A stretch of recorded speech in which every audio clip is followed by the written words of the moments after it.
Li naċċettaw lilna nfusna u s-sesswalità tagħna hija parti mill-mixja tagħna biex nikbru f'ħajjitna u fil-grazzja t'Alla. Kliem Christopher Vella, koordinatur fi Drakma, organizzazzjoni ispirata mill-fidi Kattolika u li tgħin persuni jintegraw is-sesswalità mal-fidi tagħhom.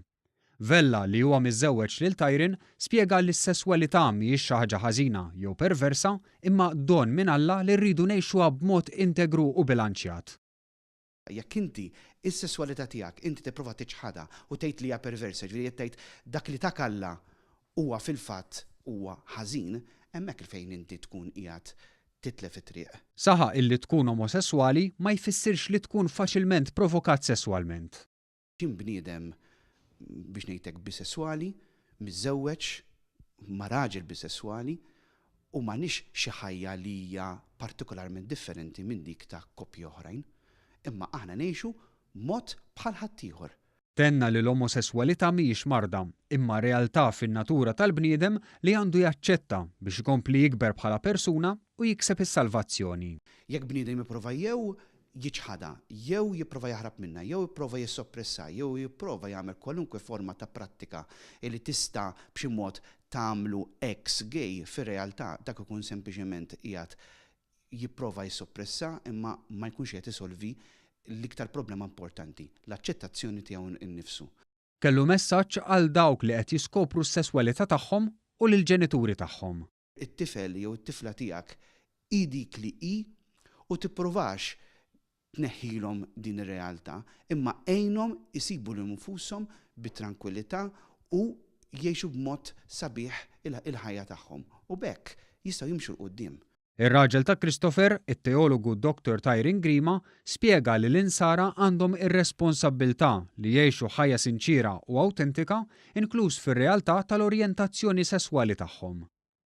Hija fil-fatt ir-responsabilità tal-bniedem fir-relazzjoni tiegħu mal-Alla li jfittex l-eruq tiegħu, li jfittex l-identità tiegħu, li jfittex jifhem lilu nnifsu u jara kif permezz ta' din l-identità u jista' jikber fl-imħabba tiegħu lejn l-oħrajn, fl-imħabba tiegħu lejn Alla. Qal li l-kwotazzjonijiet mill-Bibja fejn tidħol l-omosessualità għandhom isiru breqqa, għax ir-realtajiet tal-lum u ta' dak iż-żmien huma differenti u nkunu qed inwettqu interpretazzjoni inġusta tal-kelma tal-Alla. Biex ikompli jikber l-għarfien dwar il-ħsara ta' proċeduri ta' konverżjoni u problemi fil-ħajja ta' persuni LGBTI, Drakma qed torganizza attivitajiet fosthom il-wiri tal-film ibbażat fuq storja reali Boy Erased fid-9 ta' Marzu u workshop teatrali partiċipattiv bit-titlu Flourish from Oppression li se tittella fis-16 ta' Marzu fiċ-ċentru għaż-żgħażagħ ta' Marsa Xlokk. U wieħed dejjem jibqa' jesperimenta tul il-workshop b'riżoluzzjoni differenti sakemm wieħed jiġi għal punt fejn wieħed ikun jista' jsib riżoluzzjoni li wieħed imbagħad jista' jintegra fil-ħajja kwotidjana tiegħu jew tagħha. Malta kienet l-ewwel pajjiż fl-Ewropa li ddikjarat prattiċi ta' konverżjoni bħala illegali. Dwar rapportaġġi minn persuni li jgħidu li huma ex-gay, id-Diretturat għad-Drittijiet tal-Bniedem u l-Integrazzjoni fakkar li f'pajjiżna prattiċi ta' konverżjoni kif ukoll ir-reklamar tagħhom huma illegali u jistgħu jġibu magħhom multa kif ukoll priġunerija. Dan għax l-omosessualità mhix marda, diżordni jew anomalija kif jikkonfermaw l-assoċjazzjonijiet ta' professjonisti fosthom psikoloġi.